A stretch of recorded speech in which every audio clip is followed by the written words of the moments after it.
Welcome to the Shellonomics Podcast, your source for pure Teenage Mutant Ninja Turtles entertainment, presented by King Mictus. All right, guys, we are ready to kick off Season 3 of Shellonomics here, and a big contribution to that is our good friend Christian from TMNTTALK.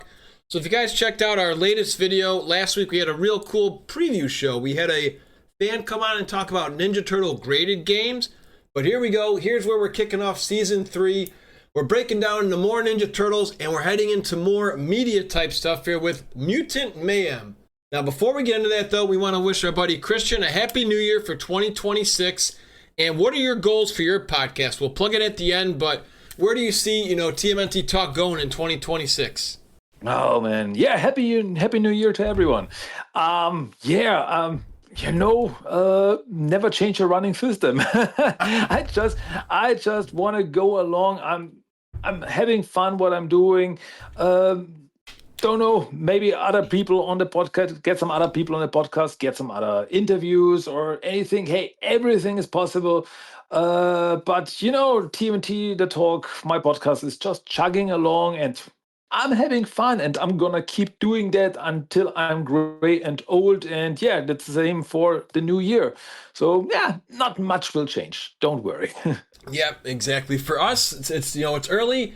I think the way me and you have been grinding, if you're up for it, we might be able to get Shellonomics into the new stuff by fall or near the end of the year. We've got IDW to cover. We've got some more, kind of like Lost Treasure comics I'd like to touch. We still got to go over the original movie trilogy, the 2007 era, maybe talk on some toys and games. So, like you, were there for it as well. So, let's get right into it. So, what were your thoughts when you heard the name Seth Rogen was going to be part of producing a new Ninja Turtle movie? Before it came out, when you were starting to hear this, like, ooh, what's this going to be about? What was your initial reaction?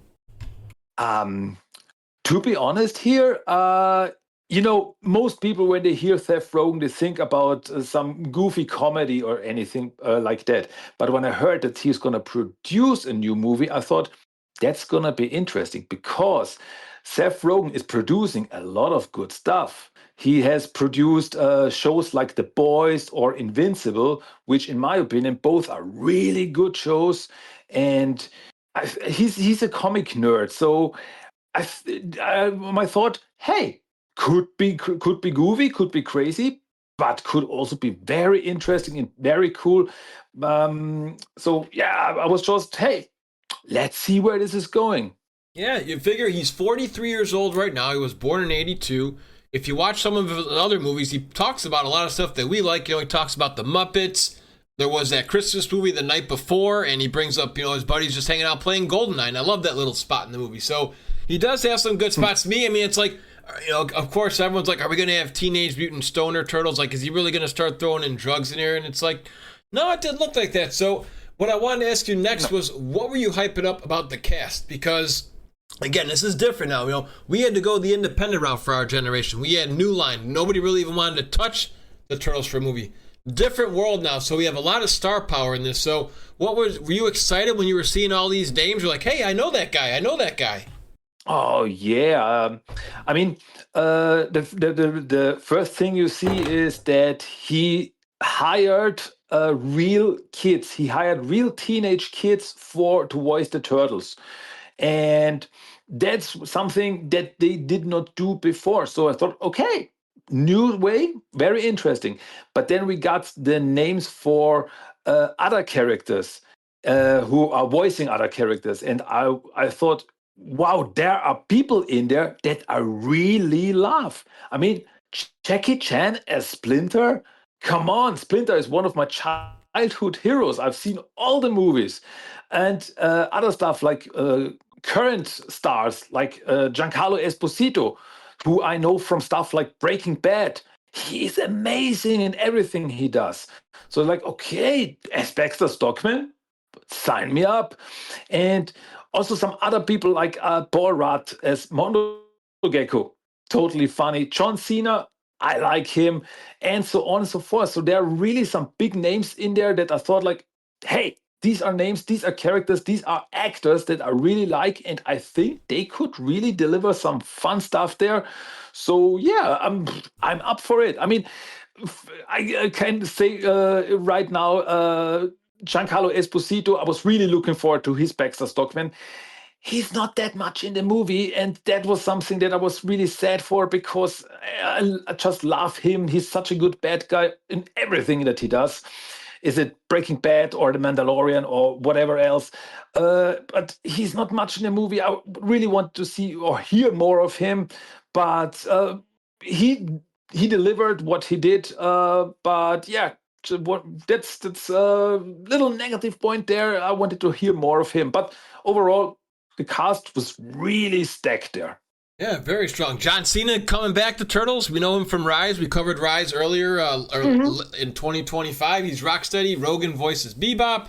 I was also a fan of Jackie Chan being Splinter. I'm like, that would actually be kind of a cool, and it's something I didn't see coming. I never would have imagined Jackie Chan in the Ninja Turtle verse. So, yeah, I was happy to see an Avenger. We got, an Avenger becomes a Mutanimal, to a degree, not in this one, but, with Mondo Gecko. Maybe they'll be the Mutanimals someday, but I thought that was kind of cool, too. Maya Rudolph's hilarious. She was always good in Saturday Night Live skits from years past. So, we're also going to be talking about Tales of the Turtles and wrapping up with Chrome Alone, too. So, let's get into the movie, Christian. Feel free to break it down as best you can with a little synopsis of what's going on in this movie here. Yeah, quick little short synopsis of Teenage Mutant Ninja Turtles Mutant Mayhem. All right. We have the Turtles. They live in the sewers, classic, but they are teenage kids and they want nothing more than to go out to the people, be part of the real world, but they can't because they're teenage mutants. So then they meet a young girl called April O'Neil, and she wants to become a reporter. And there's a crime wave going on in the city. There's a criminal mastermind called Superfly. So the Turtles and April together, they figure out, hey, if we can bring this Superfly dude to justice, then people will respect us. We can be heroes. And so they do this, and they find out that there are more mutants out there. There's a whole group of mutants. Superfly has this gang of mutants. And yeah, but the problem is that they don't have the nicest plan. They really want to take over pretty much control of the world. They want to destroy all the humans, mutate everything, and take over the world like, yeah, pretty much Magneto style. They are like, hey, we are the next step in evolution. We want to be the rulers of the world. And so the Turtles have a problem with this. And yeah, there's a big fight. And the other mutants, after some convincing, they get on the Turtle side. They're like, hey, maybe killing everyone is not the best plan. But Superfly is like, nope, still gonna do it.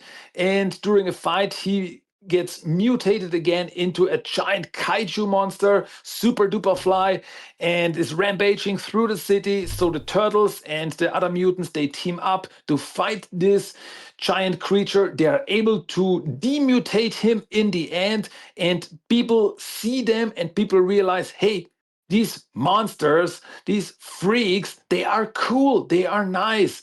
So the Turtles in the end can finally be part of the human world, and well, in the end, they go to high school, and that's pretty much where the movie ends. But one little stinger there at the end that, because there's a group in the background, TCRI, led by a mysterious woman called Cynthia Utrom, and she's like, okay, I want these turtles, I want the mutagen, and for this, I'm gonna call someone to get to them. Call the Shredder. And with this, it ended, and I was in the theater at this moment like, oh, yes! When is the next movie coming out? So yeah, that's I think that's pretty much the movie in a nutshell. Yeah, no, well done, my friend, well done. I also enjoyed the ending credit scene, too, with Shredder.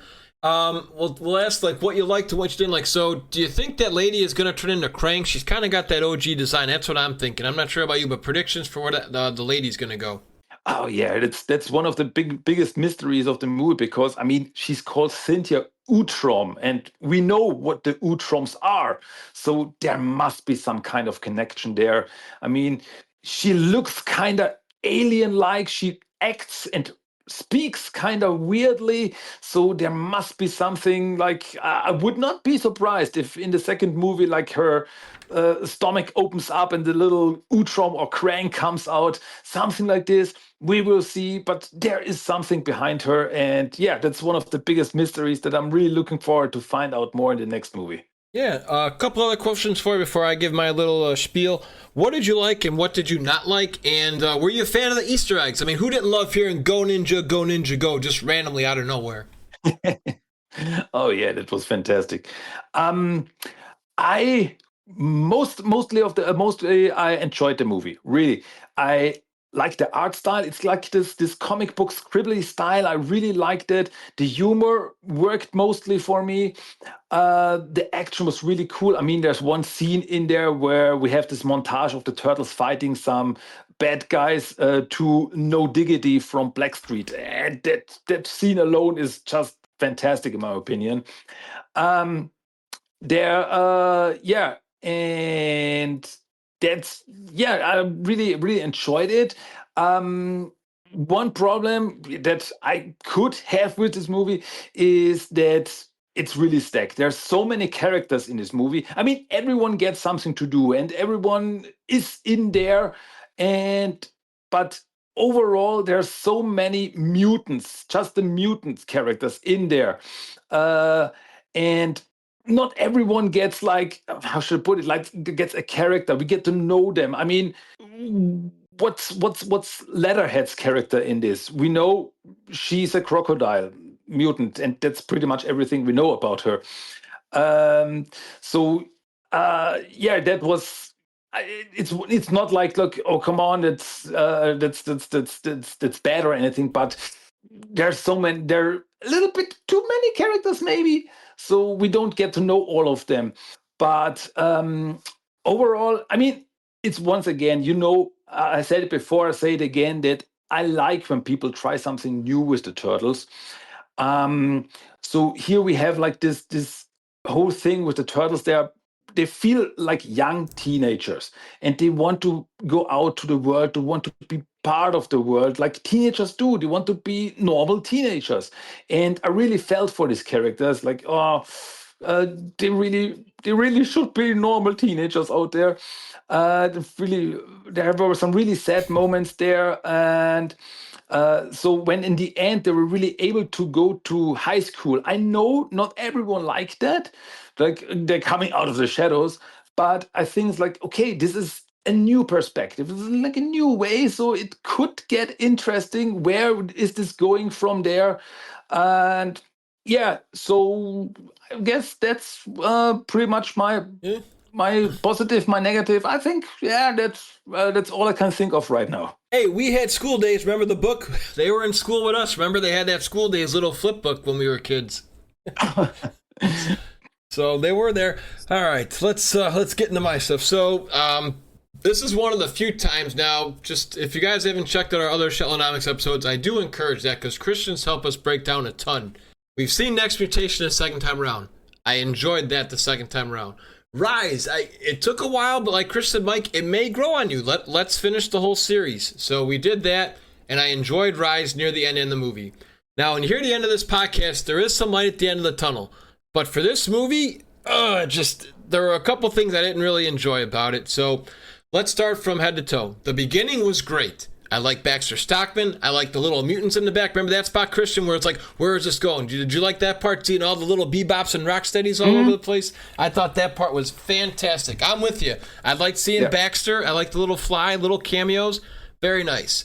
But the one thing that really just grinded my gears and lost me was the first mission of my Teenage Mutant Ninja Turtles is to steal.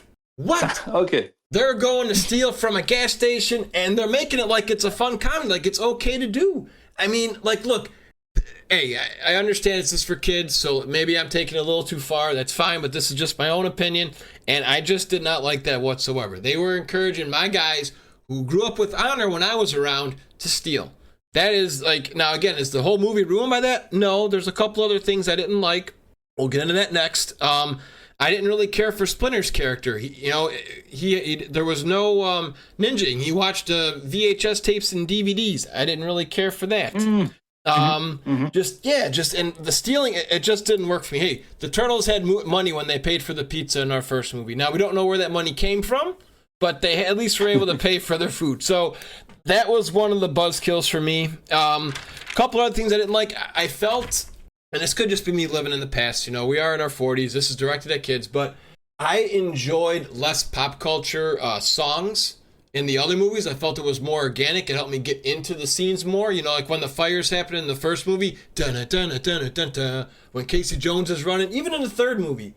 I just like, and in the 2007 movie as well, I just like the more not so pop culture mainstream songs. That's just my own take. I'm still not a fan of Donnie with glasses. I don't know if that's here to stay, but I think this is like the third time we've seen him with some sort of headgear. Rise had it, this movie had it, and Michael Bay, I believe, is the one that started it. So I could be wrong there. I'm just not a fan of that. I don't feel the voice for Donatello fit. No disrespect to anybody there. That's just not I guess it's just not the Donnie I was used to. However, when you get to the end, like I say, there is light at the end of the tunnel if you listen to this show all the way. And then, what else was I just not a fan of? I mean, like you said, there was really no character development. They treated it almost like X-Men. They just like, hey, let's just throw all these mutants in here because it is called Mutant Mayhem, but we don't really get to understand their backstory too much. It's like the Ray Fillet thing I didn't really find funny either. I mean, God forbid if that was what he did in my Archie adventures. Oh my God, would I have been very angry in the Mighty Mutanimals if he was that way in the movie. So let's talk about some pros though too, because I always try to end on a high note, and I want to get your opinion on this too.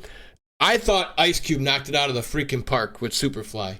He was probably my favorite character in this movie from start to finish. He's one of those guys where when he talks, you listen. You're not looking at your phone. You're not eating your popcorn. You are locked into him. So I guess I'll ask that real quick too. How did you like the Ice Cube character, Superfly? Oh yeah, he was great. As you say, Ice Cube was really delivered. He was the character. I mean, just the one moment when he opens up the door and he's like 6 a.m. in the morning, police at my door. Like, whoa, that's some rapper shit there. Yeah, I love it. No, he was really great. But I gotta say one thing that I forgot to mention is that if I can have another sure, absolutely controversial take, sure, is that why did they create a new character, Superfly, in this? He is really very much like the character Old Hob from the IDW comics. They could have adapted Old Hob here, and not much would have changed, because Old Hob is also like this mutant character who is once again like Magneto. He is like, hey, we are mutants, we are better than humans, we should rule this world. And it would be the same character. That's one thing that I really did not understand, why they went this road to create a new character. Even though I like Superfly, he was a really interesting character. He was a really good bad guy, in my opinion. And as you said, Ice Cube delivered it completely and totally. Yep, no, I agree all the way. And fans love Old Hob. I haven't really dug into the comics as much as you, but I have not seen any negativity with Old Hob whatsoever, because he does appear later, kind of, sort of, if you guys stick around for that too. But I think he's great. I can't wait to cover the IDW's comics with you, because that is a phenomenal story, and that was actually really well said. Just a couple other things before we start getting into the tail side of town here. I don't know. I never really cared for fart jokes growing up as a kid. Throwing up, too, I think that was unnecessary. I don't know if they were trying to make fun of April throwing up. I didn't care for it in South Park when Stan throws up against Wendy out in the early episodes.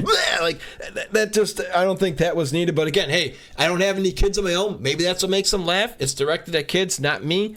I did like the, in quotation marks for Turtle superfans, Casey Jones making an appearance, because the cardboard cutout of Chris Evans, he voiced Casey Jones in the 2007 movie. So, kind of, sort of, we got a Casey Jones, right? Yeah. That was a great joke there. Yeah. I've got all the Chris's. Yes. And what I liked most about this movie is, the ending. I did enjoy the Shredders part. Plus, I'm a big fan of Wreck-It Ralph, the Disney movie, and I love watching the ending credits with all the animation. Dude, the ending credits to this movie was so cool, just seeing all the animation. Did you have a favorite spot there? Because it looked like the old Michelangelo toy was popping up too in the ending credits, where they were just going crazy with turtle collages. Yeah, I mean, I just remember like when they were showing all the different characters and had all these little sketches of the characters. I mean, for Splinter, we see like a little sketch of Splinter, 87 style Splinter, and if I remember correctly, even 2003 kind of Splinter in there. So these are like all. I mean, just the credits are full of Easter eggs there, and we see like Baxter Stockman, like with a fly body, like a little remember there, and yeah, all the stuff is yeah. This is just you really get the feeling the people here they really did their homework and they're like, okay, we're gonna put in some stuff for the old school fans too, and yeah, that was great. That's always my favorite part. That's why I love the 2012 series, because that's how I felt. It was made by fans for fans. So Yeah. that's our take on the movie. Now let's get into Tales. Now, before we get into Tales, we're going to have another bone to pick here. We're not trying to, again, this is not like, what's going on here? But this one was just like, why? And you can feel free to not even counter argue, but just maybe do, like, I guess, a little devil's advocate. So we're going to talk heavily about Splinter here really quick. Now, in the movie, I thought Jackie Chan was great. He was a very good voice actor. He showed passion for his kids. You know, the nipple milk thing, that was kind of funny. That was okay. No problem there. And he was just being overprotective of his boys. There's nothing wrong with that. Pretty much all the Splinters, you know, like they say, all fathers care for their sons. They didn't want them exploring too much. What I didn't like in the movie, though, too, was just, hey, they lied to Splinter. That happens. All of us, you know, when you're getting in trouble, it's like, yeah. But the Splinter that I grew up with always knew. He would let them, you know, fall on their own sword or slip on their own banana peel. Ninja Rap is born. Where you seen? Of course not, Master Splinter. Practice harder. And here they lie to him, and he gets, I guess, tricked or duped. I just didn't. I guess this Splinter was just not as. Maybe he was. I guess before I get into this, Christian, can you get a guess as to how old he is in this movie? Is there any guess in either rat years or human years? Because maybe he's just not as old and wise as the Splinters we knew. Oh, that's a good question, right? Yeah, that's what I want. That's what I wanted to have you help me out here. Because I'm not sure. Maybe he's our age and he's just brand new to being a parent and he makes mistakes. But I'm trying to guess like why this Splinter was not as competent and wise as our other Splinters are. Yeah, I mean, he doesn't have the backstory that the other Splinter has. He was a normal rat, and he just out of the blue became a father for four little kids. So he's not the ninja master there. He does not have that background. So he's like more like a normal father, maybe, who is overprotective of his kids because they are everything he has, and he. I mean, there's this scene where when they were younger, they went out and they almost got killed by the humans. So he feared for them. So he was overprotective. Don't go out and don't talk to humans and so on and so forth. So he was pretty much normal.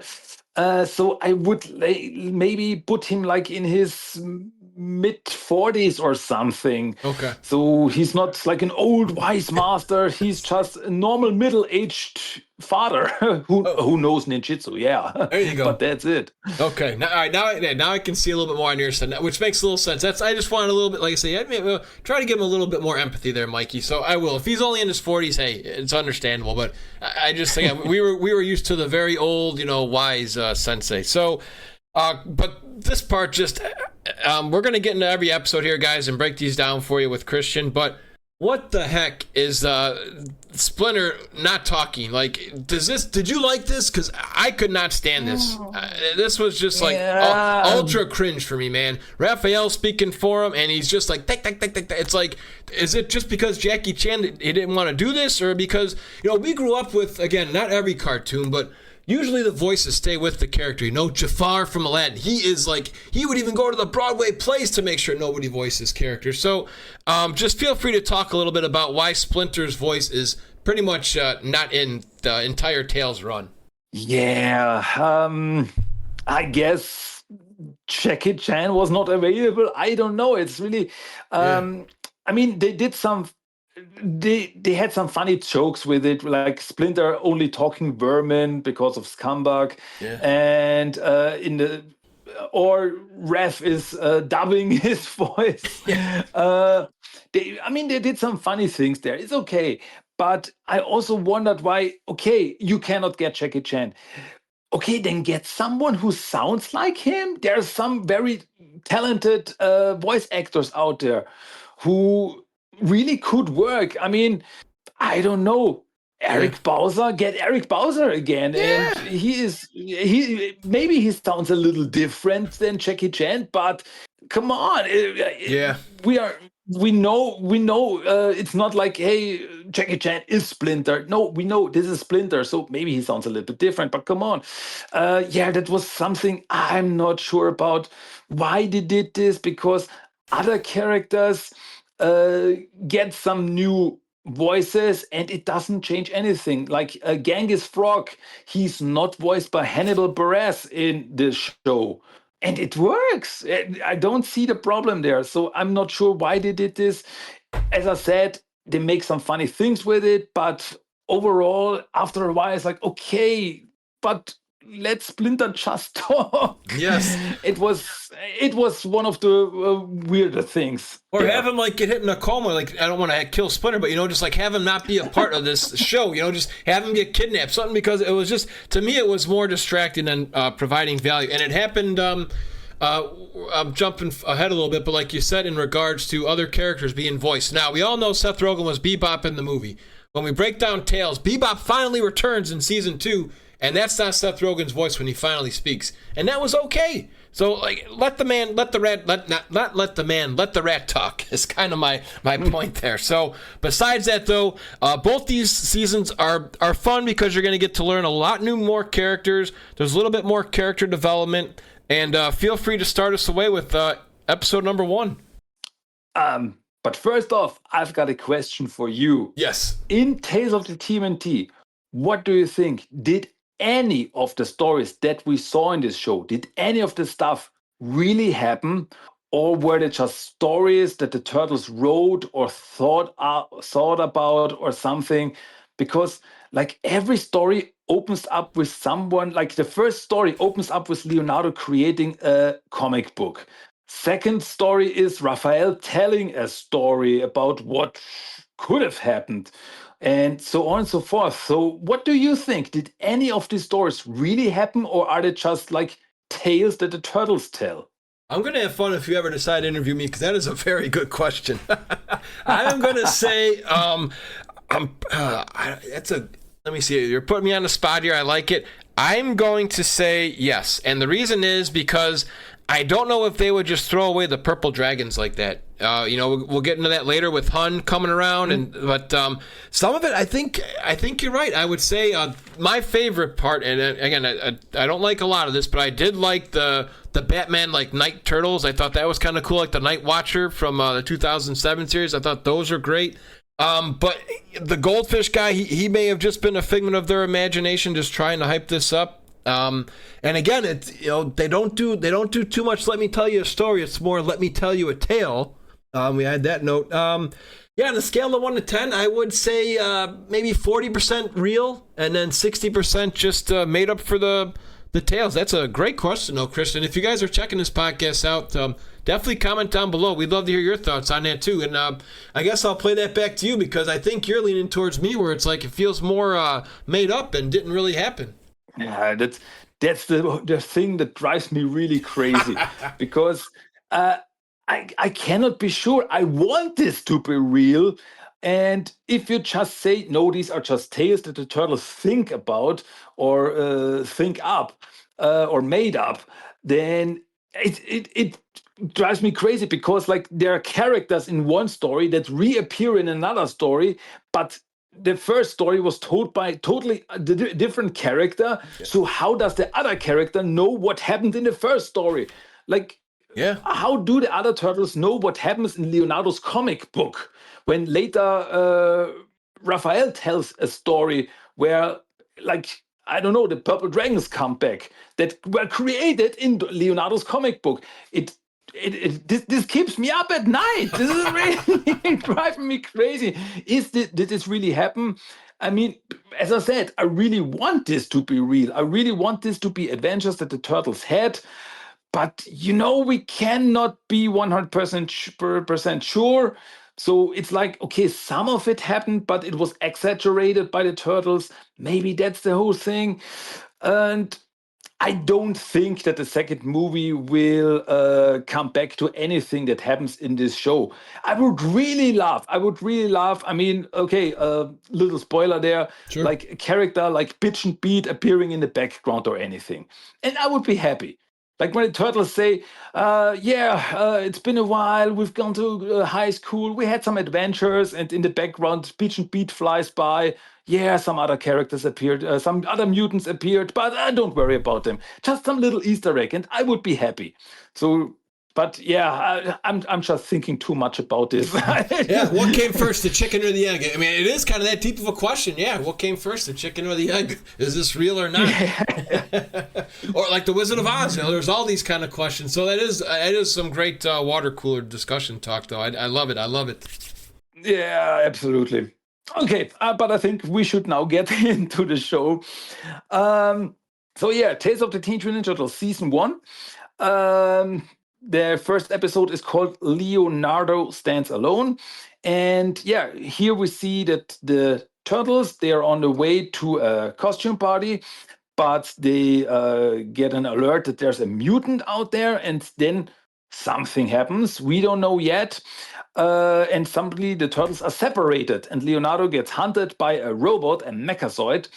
And he runs into April, and together they fight the mechazoid and are able to, defeat it. But they want to find out because there's a bad lady called Bishop who created these mechazoids to hunt turtles, and Leonardo and April, in the end, they go to find out where she comes from and what does she want. So that's the start of the first episode.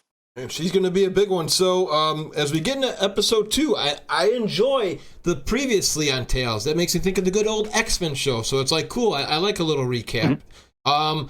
This is more of a comedic rant here. It's like, hold me back, Christian, hold me back. They call Mikey the lame one. Mike, take it easy. It's okay. It's just a show. And I was like, he's never been called the lame. I was like, take it easy. Take it easy. Calm down, dude. Yeah, exactly. Yeah, it's like, hold on, those are trigger words there, man. He ain't the lame one. So. But yeah, feel free to break down episode 2 for us, brother. Yeah, man.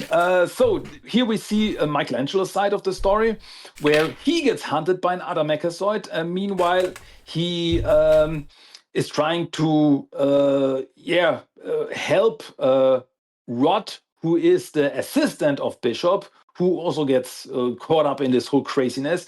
And Rod actually wants to be a mutant himself. So Rod tells Mikey that he will help him when he gives him some of his mutant blood so that he can become a mutant. And well, during all this craziness, Mikey accidentally creates a mutant. Pigeon gets mutated and turned into this version of Pigeon Pete.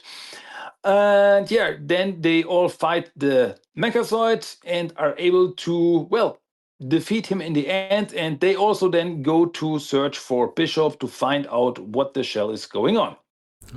And what I enjoy about this show too is we get a little character development. Pretty much every episode, it's almost like a new character pops up, and they actually give you time to get emotionally invested in them. Just like in this, coming up in episode 3, we get a familiar guy from the 2003 show making his debut here. Episode 3, Raph Thinks It's True. Here we see Raphael's story, where while running from a Mechazoid, Raphael runs into a gang called the Purple Dragons, where we meet some familiar faces or some familiar names, namely Han, Angel, and the Purple Dragons leader is called Kitsune. So Raphael gets caught up with them. And of course, the Mechazoid also comes in, and Raphael and the Purple Dragons, they have to team up to fight this Mechazoid and are able to defeat it in the end. Raph runs off and takes Angel's bike and drives off to also find Bishop in the end. Yep. And Raphael has a lot of jokes too. He's not as good as Mikey. He tries, but at least he ain't having crickets chirp when he was trying to make those jokes. Coming up next, though, it's back to like how we had in our Rise of the Teenage Mutant Ninja Turtles. It's the Donnie show, pretty much, with Donnie being the main focus here. Yeah, Donnie hangs tough. Yeah, Donnie is the same thing. We see Donatello's story. He is also on the run from a Mechazoid, and he runs into the subway. And yeah, he gets confronted, or he gets to talk to Bishop through the Mechazoid, who tells him who she is. He's like, I want to destroy all mutants because mutants are evil. Yeah, classic Bishop, you know. And Donatello fights the Mechazoid and is able to shut it off in the end. But he realizes that, like, maybe it could be useful. And then in the end, he starts to repair the Mechazoid and retool it to help him to serve him in some other way. We will see in the next few episodes. Yes, absolutely. Before we get into episode 5, this is just another little bone I had to pick with the show. Just for me, I feel there's just too much outdated pop culture references. A well-timed one is just fine. Like, a lot of people hate the Michael Bay movie. I'm just going to give the example of the pop culture reference. Where like, oh, he's using his Batman voice. Very well-timed, like that joke. Here, I think it's just, I don't know, I mean, again, this is just my take. I'm curious on your take of all the pop culture. I mean, there's just, kids don't really know who RoboCop is. I mean, are they making a show for older adults or kids? Like, what was your take on all these pop culture references that you get throughout the show? I see where you're coming from. I like it. I like when they mention stuff that I know of. Like in the movie when they mentioned Attack on Titan. Yes. I love Attack on Titan. So like, oh, I know this. Yeah, Donnie loves Attack on Titan. Donnie's my guy. And I like this, but I see where you're coming from. These are pop culture references, a current pop culture reference. So maybe in 5 years, it's like, okay, this is dated. So you really get the feeling like, okay, this is like a product of its time. So yeah, I like it when they do it, but you get the feeling like, okay, a few years from now, maybe nobody will get what they are talking about. It would be like if nowadays the turtles, or in this show, like the turtles would make like a 6-7 joke. Nobody gets this in a year. Yeah. Nobody will understand this. Yeah, right. Nowadays, I would laugh my ass off, but in 1 year, it's like nobody knows what you're talking about. Yeah, and like the Hawk too, like those pop culture memes are just fade off really, really quick. So I will say this though about episode 5 that Christian's going to talk about. I do enjoy Leonardo getting that leadership role here. He does it very well because he's got faith in his brothers. I like when he has faith in Raphael to endure in a battle. Oh, yeah, absolutely. In episode 5, called Bishop Makes Her Move, we finally get the whole background story, like what happened. We see a Bishop. She's a scientist who creates robots. And she wanted to create robots to help people. But then the attack on New York by Super Duperfly happened, and her whole laboratory got destroyed. All that she created got destroyed. And this was the moment when she was like, okay, mutants, they destroy everything. Mutants are evil. We have to destroy all the mutants. So that's where she comes from. And that's when she created the Mechazoids. That's when she lured the turtles into a trap. And that's when the turtles get separated. And in the end, like, Bishop realizes that her Mechazoids get destroyed one by one. So she's like, okay, I have to activate the biggest, baddest Mechazoid of them all. And yeah, that's where the end of this episode is. And it's like a big setup for the finale of this storyline in the next episode. Yes, and feel free to take it away because there are a lot more battles in this one too. And I'm with you. I do like the fight animation. I thought that was pretty good. Yeah, Night of the Mechazoids, the finale of the first story arc here. And yeah, the turtles, they finally get all together and to finally stop all the Mechazoids. And Bishop has this big mech suit that she fights in. So the turtles have to work together to fight her. And the Mechazoids, they evolve and get more aggressive, and they start to attack not only mutants but also humans. So the Turtles and Bishop have to work together to stop the Mechazoids, and which in the end they do, also with the help of a little robot that Donatello rebuilt, who turned out to be this version's Metalhead. And yeah, so they all work together to fight this army of Mechazoids. With an EMP, they are able to stop them. And yeah, that's pretty much the end of that story. The Mechazoids are defeated, but then Bishop gets approached by a organization called the Earth Protection Force, and they are like, "Hey, you have the right ideas. Mutants can't be a problem, so work for us or work with us." And Bishop's like, "Yeah, gonna do that." And that's the big story finale of that story. And yeah, as I said, that's the end of Leonardo's comic book stories. So maybe nothing of this ever happened, but hey, it's the end of the story, and it's totally fine. It's totally fine. Yeah, I guess it was cool seeing Bishop, Hun, a couple familiar characters with better character development. And I never actually got to ask you, how did you like Pigeon Pete? I don't really care about the pooping on people. Again, that's just maybe kids like that. I never really cared for it. But how did you like that they actually got to speak with the Turtles later on? Actually, I guess we could say that too if you want, but just your take on Pete as a whole. Yeah.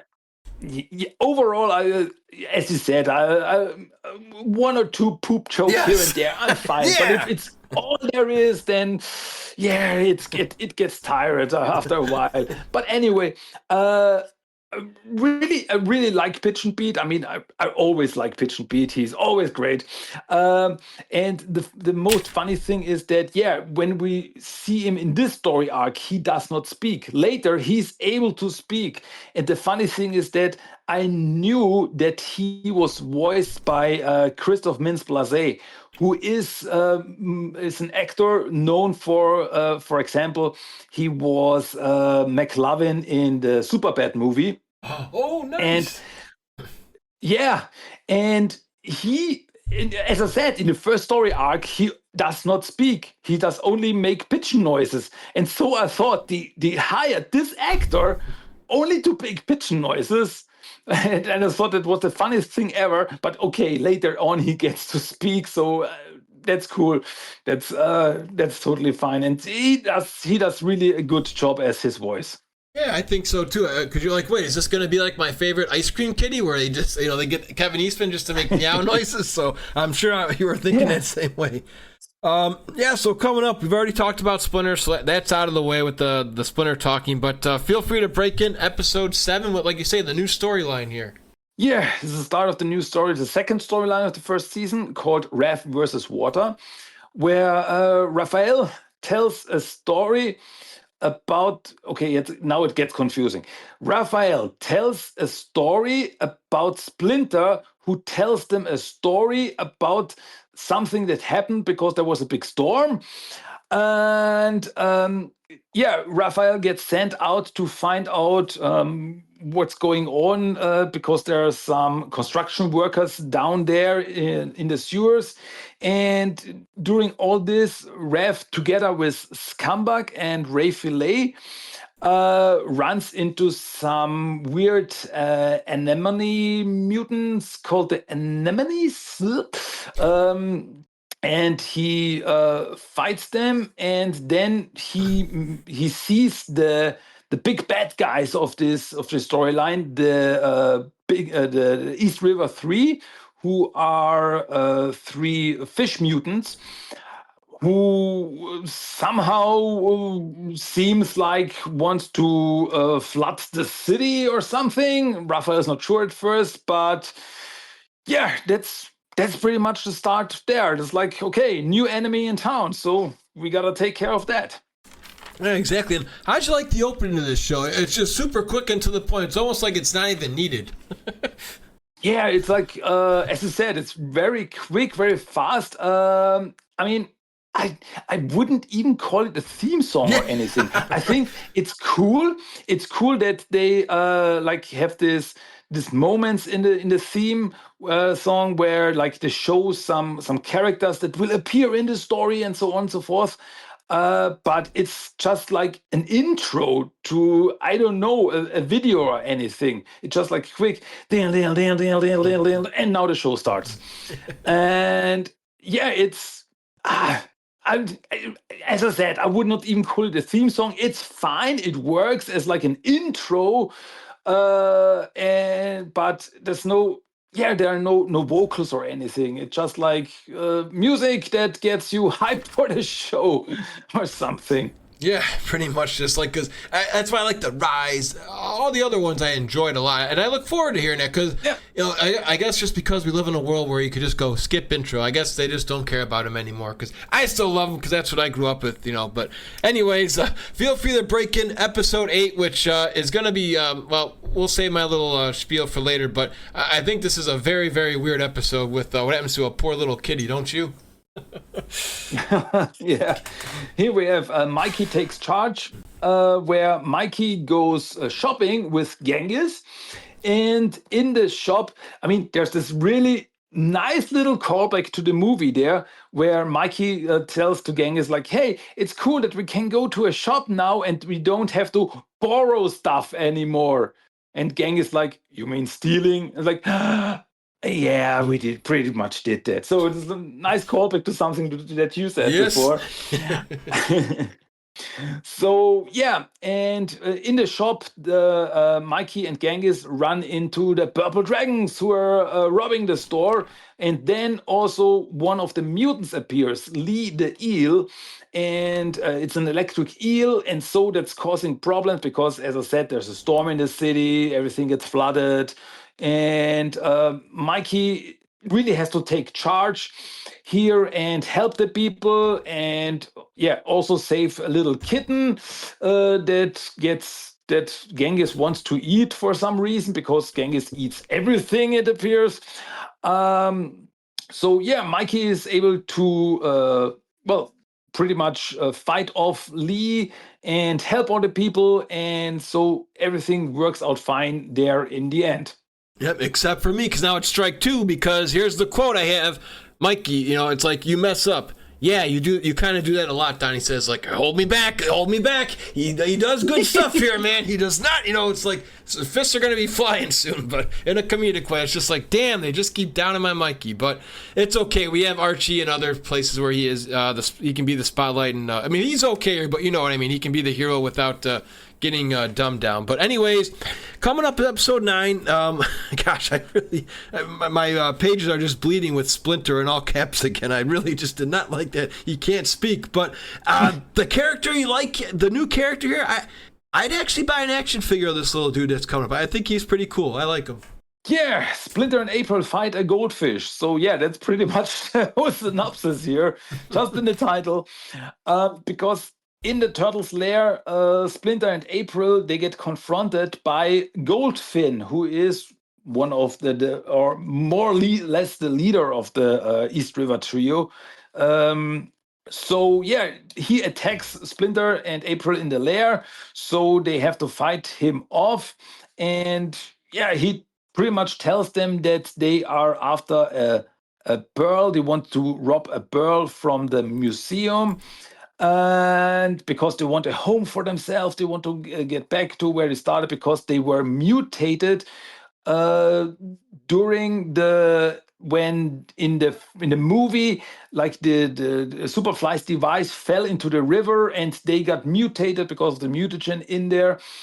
And they were thrown out because they were normal fish, but the other fish thought that they were freaks now, but they just want to go back to them, so on and so forth. So Splinter and April, together with the help of some rats, fight Goldfin. And as you said, Goldfin is a really great fighter. He delivers one of the some of the best fights in the whole series, in my opinion, because it's really agile, he's really fast, and I really like him and his style. And so they're Splinter and April, they are able to fight off Goldfin for now, but they want to investigate what's going on there. So they go off to find out more of what the East River trio wants to do. Yeah, how do you like these characters? Are you cool with the goldfish being the main guy? I mean, it's weird, but so are Ninja Turtles. I like the swag this guy has. I dig him. Yeah, and as I think it's April who says like, "Hey, Goldfin, you like James Bond movies, do you?" And it's like, yeah, they're good. So yeah, he's like a James Bond villain. Yes. So yeah, I really like him. I mean, he's like this little goldfish guy, but he's got really this aura all around him. Like he really got some bad aura around him, and I really like him. He's really smart and everything. So yeah, I totally enjoyed him as the bad guy. Yeah, exactly. Feel free to break us into the next episode here. Yeah, next episode is Donnie Goes Deep, where Donnie with Wingnut tries to find out. I mean, they go deeper into the sewers because of some problems with some electric cables. And there they run into an alligator who they think at first is Leatherhead, who got demutated, but it turns out that Leatherhead is fine because she comes in. And so together they fight like this alligator, and then another alligator comes in. It's really wild. And yeah, so all three of them, they work together. And yeah, then they are able to get out of the underground, and then they run into Raphael, who's like, dudes, we've got a problem with some weird mutants. So yeah, turtles team up again to find out what's going on. Yep, and we're getting down to the nitty gritty, and then we'll break in season 2. Feel free to go into the next one. Yeah, next episode, Leonardo settles up, where Leonardo is having trouble with Pitch and Beat, who flies around town. Leonardo wants to find out what's going on with him before he flies off. And during all this craziness, Leo runs into a guy called Mustang Sally, who is also a member of the East River 3. And Mustang Sally wants, they're at this pumping station, and Mustang Sally opening all these walls to get all the water out, to flood the city and flood the museum, who is next to this pumping station. Leonardo tries to stop him with the help of Pitch and Beat a little bit, and then Beat is able to talk because he gets shocked because there's a police detective who is after Pitch and Beat because he's got a fear of pigeons. It's really wild. And Pitch and Beat gets shocked, and suddenly he can talk. But like the streets and the museum, they get flooded. So yeah, the plan worked out, but Leonardo was not able to stop them. So yeah, Leonardo then has to go to the museum to find out what's going on or stop the East River 3. So yeah, that's pretty much that episode. Yep, exactly. And we got one more here to bring it home for us, my dude. Again, I like Pete too. Actually, I wanted to ask you this. Do you have, it's a little off topic here, but I do know, I believe he's a character in it. Teenage Mutant Ninja Turtles Munchkin. I think Pete's actually a character you can use in that game if you got like a Kickstarter exclusive, right? Let me double check. You might be right. Yeah. I think, yeah.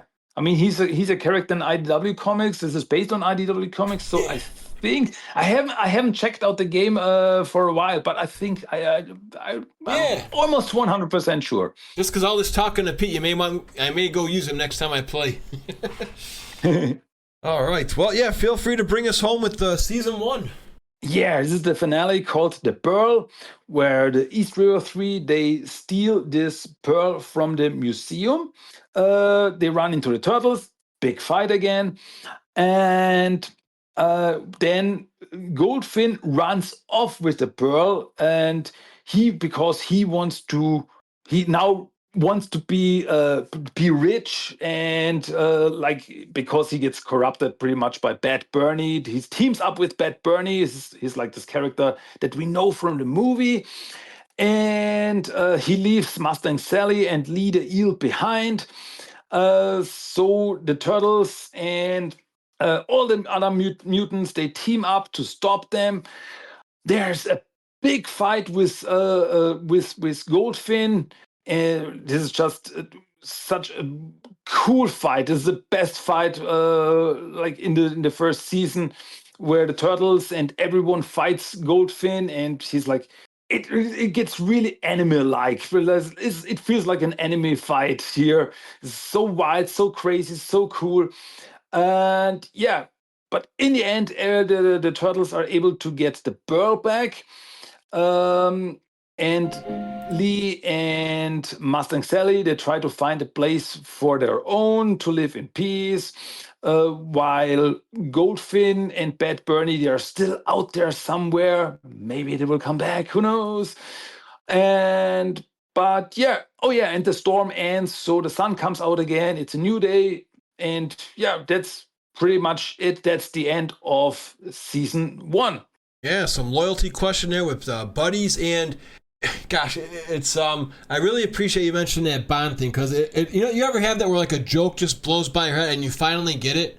Now I understand. Again, it's gonna be like, oh yeah, but now we know why he's called Goldfin if he's a James Bond guy for Goldfinger. I don't know. It took me a while to figure that one out, but we finally got it. Yeah, absolutely. Oh man. I mean, as you said, there are some really there are all this pop culture references in there, and one of them who is in this episode that I really enjoyed, that I really loved it, is when because there's a bomb there in the underground, and the Mutanimals, they try to stop the bomb, and they are not able to do so. And we know Wingnut, who is like this nerd like Donatello, and she's like, oh my god, we're gonna die here. I will never find out how One Piece ends. And I know this feeling, dudes. Yes, exactly. There's a couple good well-timed pop culture references, and that's another. I mean, yeah. So the which anime just came to a close not too long ago? What's the hero one, right? I can't think of the name. My right Hero now. Academia. Yes, yeah, that one just yeah. Yeah. I mean, it's pretty cool how some of these animes just live on like The Simpsons for a decade, and if not longer. So I get you on that One Piece too. I have a lot of buddies who are fans of that. Let's see here. Before we go into Tales number 2, let's talk a little bit more about something else that came along with the Mutant Mayhem era, is the video game. So, did you get to play Mutants Unleashed? And if so, what were your thoughts? Did you play with your kids? Oh yeah, absolutely. I played this on PlayStation, and I really like this. It's what can I say? It's like really a story in the Mutant Mayhem universe. The Turtles. It's really enjoyable. I really like all these interactions you get with all these different characters, with all the other mutants who are in there once again, and it's, in my opinion, it's a really enjoyable game. It gets a little bit repetitive about sometimes, because it's like, okay, you have to run through the game, beat up bad guys, next level, run, beat up bad guys, next level. But still, there's so much going on, because all these character interactions where you get leveled up, and then you're able to do some new moves and so on and so forth. And I also like the story. There's some really interesting and cool new mutant characters in there. So yeah, it's overall a really enjoyable game, in my opinion. Yeah, I thought it was fun. And what's cool about it, too, is it's one of those you get what you pay for. I may have been upset if it was full price, but I believe it was only maybe $10 or $20 less than USD compared to most games at that time. It would have been cool to have 4 players, sure, don't get me wrong, but me and you were used to that. You know, we had Sega Genesis and Super Nintendo with Hyperstone Heist and Turtles in Time. They were only 2 players, so I enjoyed that one too. I thought it was a nice, simple, and simple not in a bad way, simple in a good way, just with moves. And real quick, how excited were you to see some skins from Friends of the Past in that game be available? That's what sold me on it. Oh yeah, that was cool. Like this classic '87 skins, and you can really run around the game with them, and so on and so forth. I really like all this skins, and yeah, like the Metalhead skins. They were funny too, where the turtles turn into robots, and yeah, some really cool stuff in there. Yeah, no, I enjoyed those as well. Yeah, I do encourage y'all to check out that game if you can. I don't think it's even that much now because it's been out for a couple of years, and Replay value may or may not be there, but it's one of those where it's like a movie where if you got to at least play it once and play it all the way through, because there are some tough battles near endgame. Trust me, let me tell you, the final boss is no slouch. So, all right, my guy, we have made it to season 2. This is the reason why we put off covering the Mutant Mayhem Era in last year, because we wanted to have a little time off, enjoy the holidays, and kick back and fully enjoy season 2. So season 2, we have a lot more characters coming that me and you know from our old TV show and a certain movie making their debut here. And once again, though, Splinter just it's like, gosh darn it, just they still can't figure him out. But I do like to let me tell you a tale. And dude, I'm gonna do one little spoiler just because I'm too excited. Playmates, I'm very sad to hear that you guys are going to be at the end of your contract and no longer making Turtle toys. But if you can, please get me a Bebop and Rocksteady from this season, because I love Bebop's attire. Feel free to take it away and start season 2. I believe you also said, Christian, that these are kind of broken down in a little bit more segments. So if you just want to do one story arc at a time, that's fine. But I just had to get that out there. I love frickin' Bebop and Rocksteady in this show. They have great attire. So yeah, let's go with this, because here we have 4 storylines. So each storyline is like 3 episodes. So we can, I think we can go story arc by story arc. So first off, we have Raphael's story, which are the episodes Mutant Battle Arena, Mutant Weight Title Bout, and Rev Fights Everyone. Here is Rev tells a story how he wants to fight more. He wants to because that's what makes that's just what him choice, and the other turtles don't get him. So he after fighting Beaver and Rocksteady, who were acting very strange. I mean, finally we get Beaver and Rocksteady in this series. They weren't in the first season. So they're acting strange. They're just fighting each other, and so Rev then finds out about this underground mutant fight club where he finally can go crazy and beat up people. But then he realized that it is run by the Purple Dragons. But it's like, okay, so the Purple Dragons are good guys now. But of course they're not, because Kitsune, the leader of the Purple Dragons, is using a device to control mutants so that they fight each other, so she can make money with them. And the other turtles, they want to find out what's going on with Raphael, because he's always sneaking out to go to this fight club.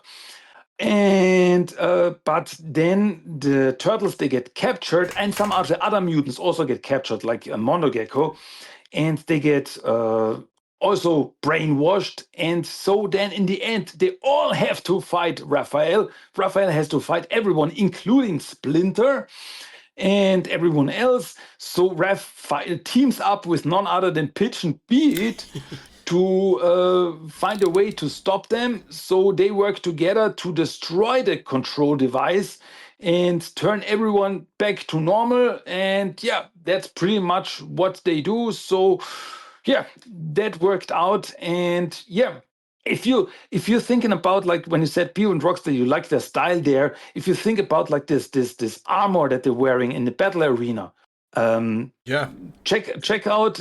You might check out your toy store, because I've seen toys of them online. Oh. Okay, so, very good. Yeah, maybe you're lucky. I hope so, because that Bebop reminds me of a Stone Cold Steve Austin, with that skull, because it's kind of more like a wrestling type battle. So I just love that shirt he's wearing.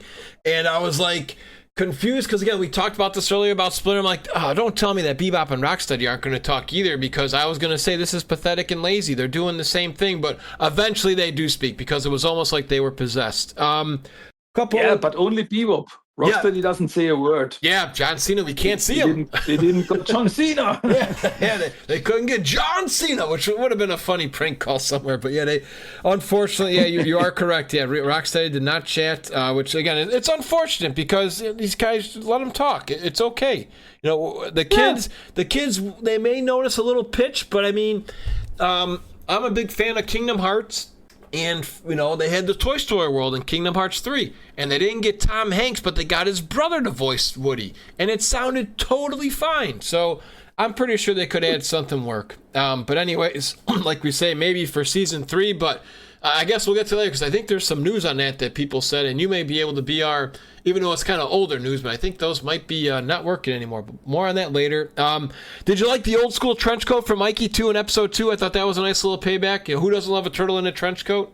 Yeah, it's always a nice little callback when they do this. So yeah, I totally enjoyed this little side gag there. Yeah, I had fun with that, and even the Karate Kid with the bonsai tree. I'm like, hey, that's again pop culture when it's timed right. I'm okay with it. I thought that was kind of cool too because I love the Karate Kid shows, so it was nice seeing that. Yeah. But yeah, feel free to break us into the next one. We've got a whole bunch of more characters coming out here, and there is one I really do like. I'll wait until after you break these down. I'll have patience. I was just too excited to talk about Bebop and Rocksteady. Oh, that's fine. So yeah, the second story is Donatello's story. These are the episodes: The Island, The Other Mutanimals, and The Rejects, where the turtles run into a weird giant mutant turtle called Tokka. And yeah, pretty much they want to find out where this one suddenly comes from, and they fight him until he explodes into a bottle of ooze. And yeah, but then Donatello gets a call for help from Wingnut, who was captured on Staten Island. So he goes there, and there's like this creepy laboratory there, and there he runs into a whole bunch of other mutants: Tokka, Razor, Scaletail, Worm, and Anthrax. And these mutants, they are very weird because they always suddenly like burst and explode, and then they come back because they always get newly mutated. So it's very wild and very weird until Donatello finds out that behind all this is a scientist called Professor Barry. Yes, Professor Jordan Barry. Heard that name before. And yeah, he thinks that he is a better scientist than Baxter Stockman ever was. And yeah, well, the other turtles, they also get caught in this.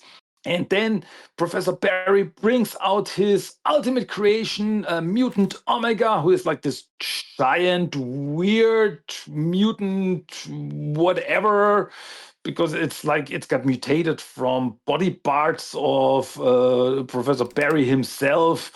It's very wild, very weird. But pretty much in the end, all the mutants, they get destroyed. All these unstable mutants get destroyed. And yeah, that's pretty much the end of that story.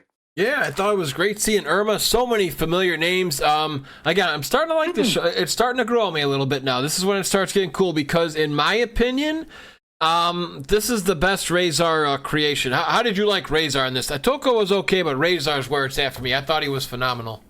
Oh, he was great. Great voice and everything.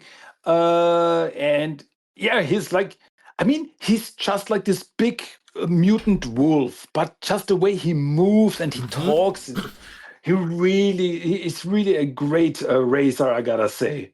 Yeah, this Razor ain't no mama's boy. If you know, you know. Yeah. Oh, man. And here we go. This is probably my favorite little segment of the whole entire Tales series. This next one coming up, the animation is just so crisp. I love a little bit of bone chilling, not like crazy, like, oh, like boom, boom, boom, like Batman style, but it's got that vibe, and I thought these were great. This is probably the best writing that the show has right here in Tales 2 with this next chapter. Oh, yeah, that's a good one. This is a Leonardo story with the episode Rise of the Night Ninja, The Night Ninja Returns, and The Itching Scratch. Here, Leonardo finally wants to, become a superhero, become a hero like Batman, and he creates this superhero alter ego, the Night Ninja, where he beats up bad guys. And when the other turtles find out about it, they also want to be part of the team. So there are 4 Night Ninjas now, and they go after all the crime in the city until they run into a group that's stealing or kidnapping dogs. but also is smuggling weapons, run by a lady called Lafleur. And there's a big fight there. There's a big action scene there where they're at this hotel, and Lafleur has this giant gun and it burns everything down. It's really, the animation's really cool there. They are able to get out of there and save everyone. But Leo realizes, like, okay, maybe there's more to being a hero. But there is a bad guy in the background, a character called Scratch, who's gonna cause more trouble because there are like also this flea mutants who are like part of Scratch's gang, and they are using some chemicals so that dogs go wild, go crazy, become very aggressive, and the turtles to try to find out where he will attack again. And they're pretty much able to stop him for now until they realize that Scratch is after Splinter because he's got a vendetta against Splinter. And Scratch turns out to be a real cat mutant, one-eyed cat mutant. And once again, I don't understand why is this Scratch and not Old Hop. Yes. He's totally got the same origin story. What does Mutant Mayhem or Tales of the TMNT have against Old Hop? Because he's got the same background story. He was mutated with Splinter. Splinter took out his eye, so he's got a vendetta against Splinter. It's Old Hop. So why do they call him Scratch? Yes. I mean, Scratch, callback to the classic action figure. I get it, but it's Old Hop. Anyway. Yes. So there's then in the end there's a big fight with Scratch on top of a skyscraper with the turtles. Turtles are able to stop him, and it seems like in the end he gets attacked by his flea mutant gang who wants to eat. Well, what fleas do, they want to eat blood, and so it seems like they attack Scratch, and we don't know if he survived that, but if not, it's a pretty brutal ending, I gotta say. So that's the end of that story. Yeah, I'm getting it. Again, me and you are two of the more positive Turtle fans out there. We don't focus on the negative, but we're passionate here, guys, and if something bugs us, we're going to say it. And I'm 100% with you. How the heck this is not Hob? I mean, unless they did market research that we don't know about and kids don't like the word Hob, but they prefer Scratch, like, I don't understand. This is exactly him. It's like, wait, I know this kind of story. I've seen this in IDW. Wait, why are we changing his name here? So, I mean, it's not like Chrome Alone 2 where we got Ralph and Mark and some other names. It's not the AI yet, which we're going to cover at the end of this podcast. But I was the same on that. So if we throw that away, fantastic three-parter. But maybe one day we'll be able to have one of them on the show and just politely ask them, why did the director or somebody, what do they have against Hob? It's the exact same dude. The eye patch. I mean, if they didn't do the eye patch, maybe a little bit different. But it's like, come on, we know who this character is. We know. Absolutely. But anyways, nonetheless, we're coming near the end of season 2 here, with Mikey actually being the last dude with the focal point. And before we get into it, again, guys, if you guys are interested, TMNT Talk has his awesome own Discord. And I do post in there from time to time, and because I do stream on Twitch some games, and there is a part here which you have to at least bring up with the Rod Father. With this is the funniest spot in the whole entire 2 seasons right here, with Rob being some sort of streamer. I love this, and I hope there is more of Rod in the future. But anyways, my dude, yes, feel free to break down the final part here of Tales. Oh, yeah. So the final 3 episodes, this is Michelangelo's story with Get Rot, The Unusual Suspects, and The Big Muck, where, we meet Rod again, who, hangs out with Mikey, and pretty much Mikey is his only friend because, let's be honest here, Rod can be really annoying. And but he still wants to be a mutant. He still wants to become a mutant. But then he gets kidnapped, and Mikey wants to find out what happened to him. And Rod's father hires the turtles to get his son back.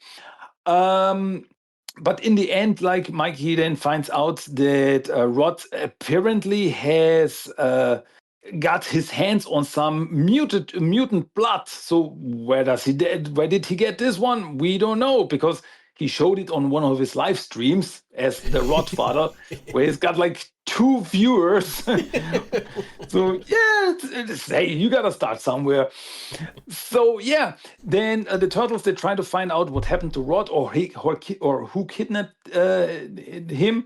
So yeah, Mikey first goes to Bishop, but she does not have anything to do with it because she's now working for the EPF, and she's got all the money that she needs. So why would she kidnap Rod?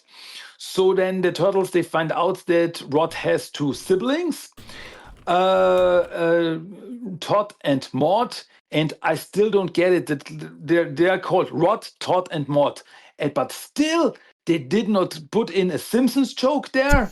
Come on. Yeah, all the pop culture they've done for the entire 2 shows, plus the movie and the video game.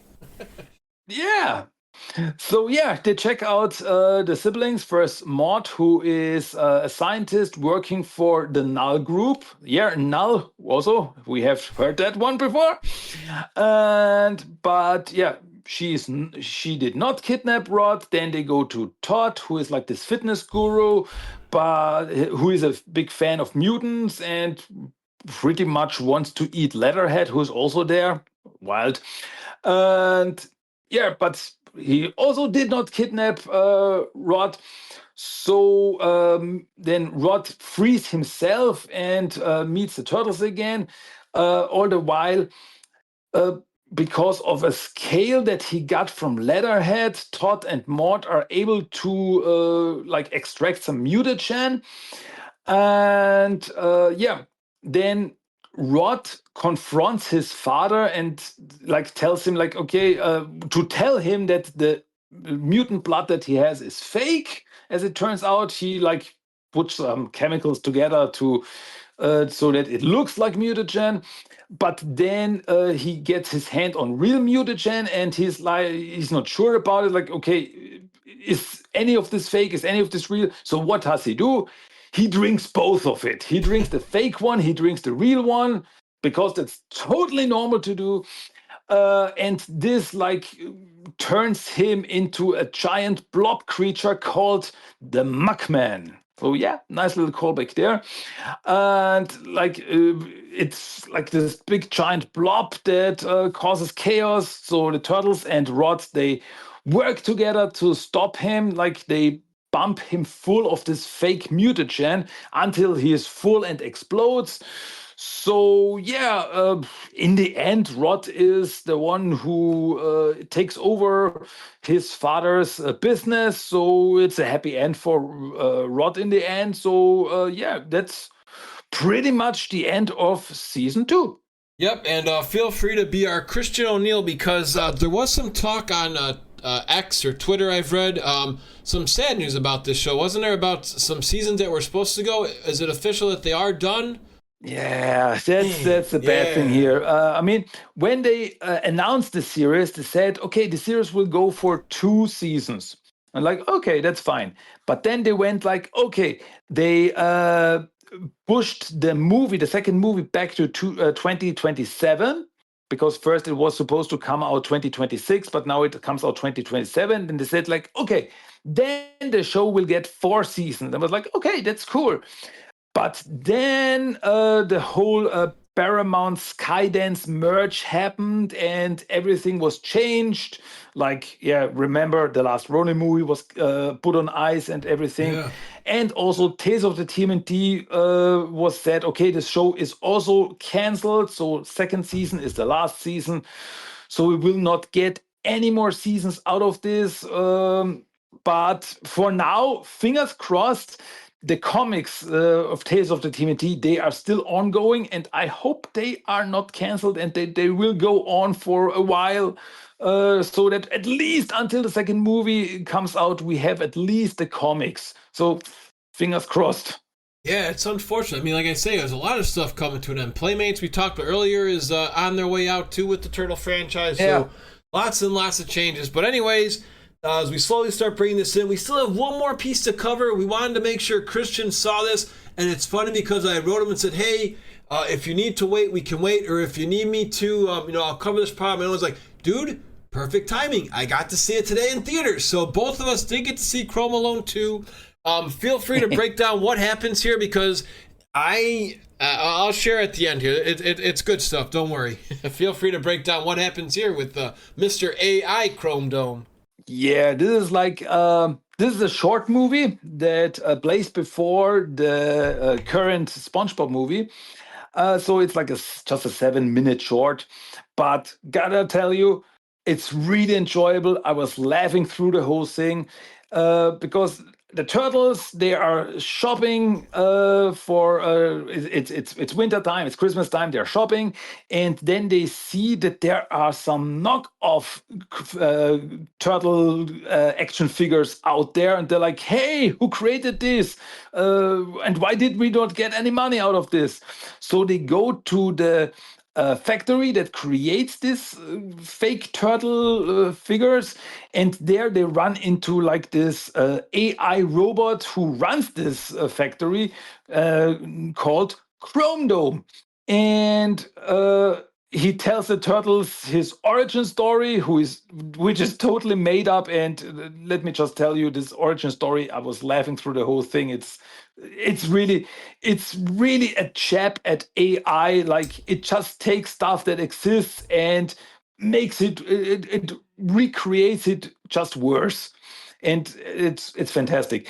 But the turtles fight Chrome Dome, and are able to stop him. And in the end, like, the whole factory burns down. And the turtles come back home, and it turns out that Splinter got them the fake turtle action figures for Christmas, and the turtles are not happy about this. And then the short ends, and we've got the end credits. And over the end credits, we get the song "Gotta Get a Gift for Splinter" from We Wish You a Turtle Christmas. And I was laughing my ass off in the theater.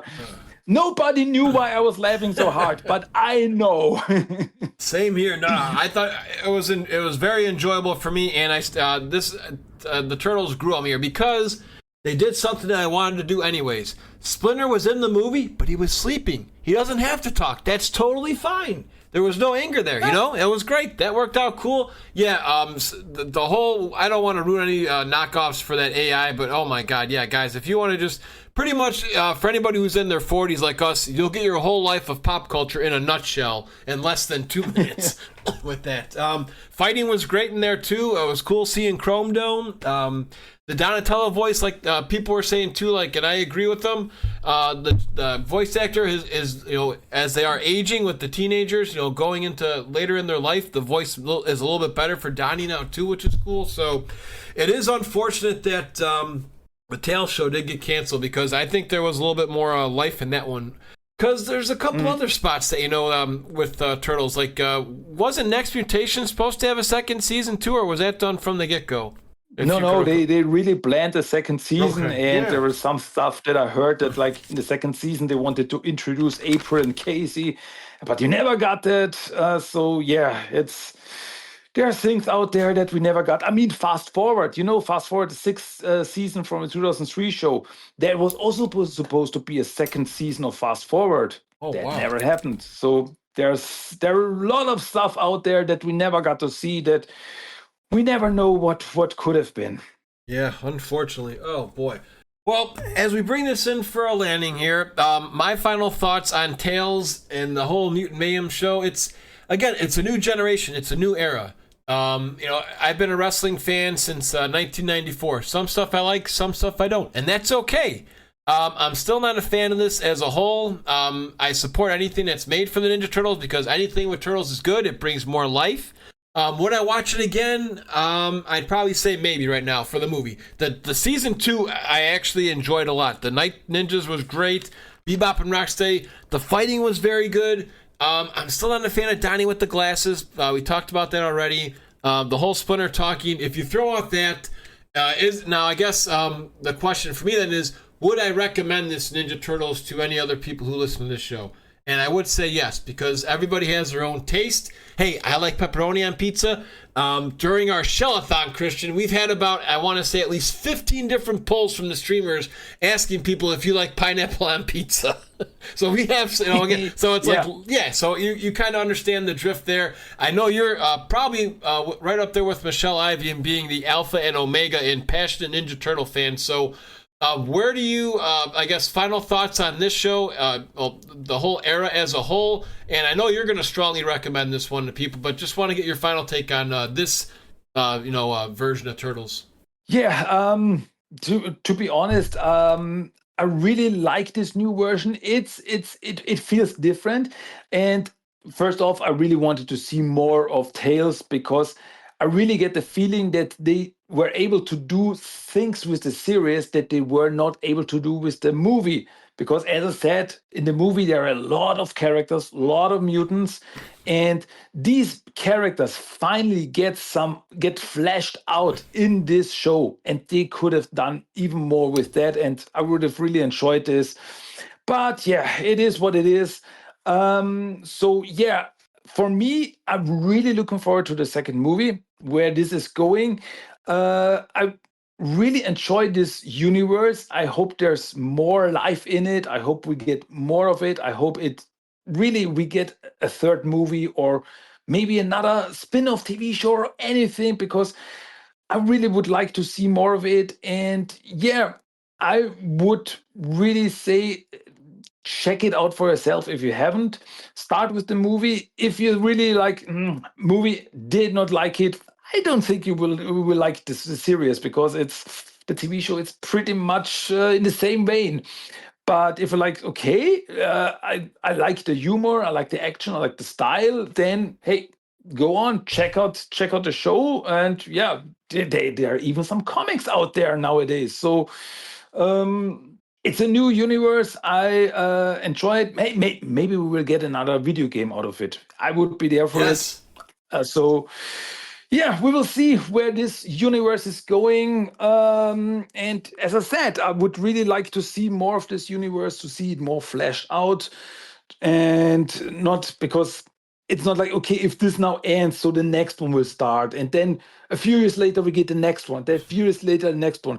I would really like to see this universe grow and become bigger and become more. So let it breathe. Just let it breathe for a moment, please. Studios, producers, just let it live for a moment, and then we'll see where this is going. So yeah, I'm looking forward to what happens next, especially the second movie. It's gonna be interesting, I think. I'm with you all the way. Just again, because for people who do like this, it's unfortunate that sometimes these shows get shortchanged. I mean, Rise is another one. We're going to get into that now, though, folks. So I had Christian do a little homework. I know it's always tough to do, especially when you love everything. But thanks to Christian, guys, on Shellonomics, we have covered the '87 show, 2003, Next Mutation, 2012, Rise, and Tails. So every Teenage Mutant Ninja Turtles series that has been on air as of January 8th, 2026, we have covered. So I wanted both of us to do our own little, not tier rankings of A, B, C, or D. We're just going to rank them from bottom to top on where you rank every Turtles show. So I'm going to go first because I want to hear the ears for the best for last. I know you're going to probably have a little twist on there that's going to catch me off guard. So coming up first for me is we're going to have Rise at the bottom of the barrel. Really no explanation needed there. I just it jumped around a lot. I did enjoy the ending of the show, but again, we're just comparing all the Turtles series as a whole. Not too much character stories. It took a long time to get into that. I do remember on our podcast, I think it was like in the teens, that we finally get the Rob Paulson character talking more about the foot. So that's the bottom. Then I go to Tails, and I didn't share this in the breakdowns here because this was the third strike for me. At the end of season 2, they call all the turtles idiots. Why? My turtles aren't idiots. They never were. I was so angry at that. I know they were just doing like innocent little turtles. Again, we're not. There's no like crazy off the wall rampant. I was like, oh man, just gosh, that was just like a little stinger there for me. And it's like, I don't know. I get where they're going though, because they're the young turtles. I mean, they're probably only 13 years old, not as like the teenagers we know in the other shows are maybe 15 or 16. So maybe a little more life, but that's where I have Tails. The action is great in both shows. Just again, I'm ranking these in my own personal opinion. Then we go to Next Mutation. Second time around covering these with you, I had a lot more fun, dude. I laughed a little bit louder. I enjoyed the stories where they go. Venus, again, that's another tale for another day. If you want, you can check out when we covered that, but that's where I have Mutation. And here we go, the tough one, the big three, the big three, where they've had so much life, so many seasons, so much love. Where the heck am I going to rank these three? Well, I am going to do, if you want a drum roll here, we are doing 2012 at number 3. It was really hard to do because it's just a notch under 87. And the only reason I have it that way is because I grew up with 87, so I'm a little bit partial. And for me, if it wasn't for the 87 show, I don't know if we'd even be doing this podcast, brother. That show just, pretty much gave life to this franchise, and I'm so grateful and thankful that it did, because I'm able to meet friends like you, have this podcast. So that's why 87 is number 2. And of course, I think we probably said it at least maybe 100 times covering the 2003 show, how much we love this, and it is the pinnacle of anything Ninja Turtles in a series form. You get character development, it gets very dark, they're very patient with story growth. Every season finale is, oh my God, what is going on? I want to keep watching more. And it has a beautiful send-off, because that was the end of the era before it got into other, businesses' hands. So that was my ranking. Christian, feel free to take all the time you need to explain why you chose what you did, but feel free to rank these for us. And thank you so much, brother. Oh, man. Yeah, that's really, I have a really different list here. I have a really different ranking here. Nice. First off, when you said, hey, I want to do a ranking at the end of the show, I was like, oh, don't do this to me. Don't do this to me. This is so hard. This is like, hey, tell me, what's your favorite child? This is not fair. I was thinking so hard about this, and I was juggling. No, wait, that's not right. That's not fair. I have to rank this higher. I have to rank this lower. This was really hard. And this, what I have now in front of me, the ranking I have now in front of me, is just for today. If you ask me tomorrow, it might look different. And I gotta say, I like them all. I like all the TMNT shows. I have fun with all of them. And there's not one that I say, that's crap, I don't like it. Not one of them. I can have fun with all of them. So... Yep. Yeah. They're all good. They're all good. Good. Yeah, because we're not doing tier rankings. We're not doing A, B, and C. Because I had to make it a little tougher for you. I know you're like, oh, Mikey, dude, this is harder than take me back to college and take me in honors courses. I can't handle this. I gotcha. Yeah, I'm gonna say my ranking might be a bit controversial for some people. Okay, so first off, I go with Next Mutation. As I said before, I enjoy Next Mutation. Yes, it's goofy. Yes, it's childish sometimes. But I have fun with it. It was the second show that I watched after the classic cartoon. So it was something new with the Turtles. So I see why some people really don't like it, but I'm fine with it. I can have fun with it. I see that it is goofy. And maybe that's also the reason why I like it, because it's goofy. So just having some fun there. Then, now we get into the controversial stuff. Then it's the 87 cartoon. Hear me out.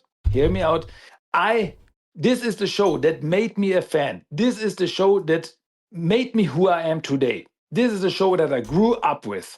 And it's fantastic for what it did for the TMNT, that it put the Turtles really into the spotlight. It started the Turtle Mania, and I love this show for all eternity. But if you compare it to the more modern TMNT shows, you see that there's no character development. There are no story arcs. It's like you can watch every episode mostly. You can watch most of the episodes out of order, and it would not make any difference. It's mostly comedy. And for that, it works. I can still have fun with these episodes and enjoy them. But yeah, I just prefer when a show has like character development, characters change, and we get story arcs and big story callbacks and so on and so forth. So yeah, here we are. Then it's Rise of the Teenage Mutant Ninja Turtles. As I said before, this show needs some time to get going, but when it's good, it's really cool. The animation is fantastic. I enjoy it. I have fun with it. Yes, it's different, but different does not mean it's bad. So that's where we are. Then I go to Tales of the TMNT because, as I said before, this show really is able to give characters more character development. We get to know more of the characters that we've seen in the movie, and I really like the idea that it's a spin-off of a movie, so it's able to grow, to make this universe grow. But yeah, but there are also some things that I'm not sure about, like the whole thing. Is it made up? Are these stories real? We don't know. Whatever. So then, yeah, then we go to, and especially with the last two It's so hard. I know. places here, with the last two rankings, you can switch them around. As I said, if you ask me tomorrow, I might switch them around, but in an hour, I might switch them around. But for now, for this moment that we live in right now, we have the 2003 cartoon. It's freaking fantastic. I love it. I was blown away when I watched it the first time. I was blown away when I watched it the 10th time. And I still think it's a fantastic show. It's really the most close show to the original comics. And yeah, there's not a lot of bad things that I can say about this show. So in the end, we have the 2012 show. And it's really, this is really like an evolution. Yeah, you can say about like the animation style because it's CG animated. It's and it's you know, with 2D animation, it does not grow old that fast. With CG, yeah, has some problems. I get it. It's okay. But the storyline, the characters, the shock value that we have sometimes in this show, it's incredible. It's really not only one of the best TMNT shows, it's one of the best cartoon or animated shows that I've ever seen, because like characters get hurt. Like really, there was really a lot of moments in the show where I was like, how did they get away with this in a kids show? And yeah, so this is like a whole package, because so for today, as I said, for today, what's the comparison with the 2003? 2003, love it, but you see like later seasons, it gets changed a bit, it gets different a bit. With the 2012 show, they have the whole run, the whole 5 seasons, they have a whole run, and it's still, the quality is constant, the same, in my opinion. So that's why today I put 2012 on the first spot. But as I said, all 6 shows, I like them all. I have fun with them all. I want them all in my life. And so, yeah, that's just the opinion for today. I know, a little bit controversial there, but that's it from my side for today. And you wanted this. You said that I need to do this. And I will never forgive you for me having to do this. No, dude, that was beautiful. And I'll talk to you a little bit as we're done here. But dude, that's why I wanted yours to end, because like I say, you love anything and everything Ninja Turtles, and because of that, if guys want to know every Ninja Turtles, where can they find more, Christian? We got a lot of comics coming out this year, a lot of good Turtle stuff coming out. Where can they find more Turtle stuff in the present era? Oh yeah. It's sometimes really hard nowadays to keep up with all these comics. But if you want to hear about all these comics, come on over to my podcast, Teenage Mutant Ninja Turtles, The Talk, that you can find, pretty much on every podcast app or just go to my website, tmnttalk.com, where you can find the episodes, when you can find all the links, all the social media stuff. And yeah, as you said before, also the link to the Discord, where every TMNT fan is welcome. And yeah, I just love talking turtles. I mean, hey, we talked about here once again for 1.5 hours. So, once I get started talking turtles, I cannot stop. So yeah, come on over, check it out. And yeah, let's be turtle fans together. Exactly. Another show in the books. We have completed every single series of Ninja Turtles known to man right now. And I believe you are right too, because you may change your ways, because who knows, maybe we will get a season 3. We don't know. I mean, right now it's canceled, but hey, tomorrow they could say, we'll bring it back. There was a big outcry from fans. Shows have come back. Family Guy is one of them. King of the Hill. Who knows what the future holds. But anyways, Christian, always a pleasure talking with you. And until next time, my man. Hey, Kawabanga, my dude. Another episode of Shellonomics is in the books. If you guys have not yet checked out all of our other amazing episodes, we've had amazing guests. We've talked about the 1987 cartoon, 2003 cartoon, Next Mutation, Coming Out of Their Shells, video games, the comics, crossover comics like Batman and the Power Rangers, and tons of amazing content with you guys, the fans. Be sure to stop by our YouTube channel, Spotify, and Twitch. And if you have somebody who'd like to be on the show, get in touch with us at kingmikedas@gmail.com. That's KINGMIKEDAS@gmail.com.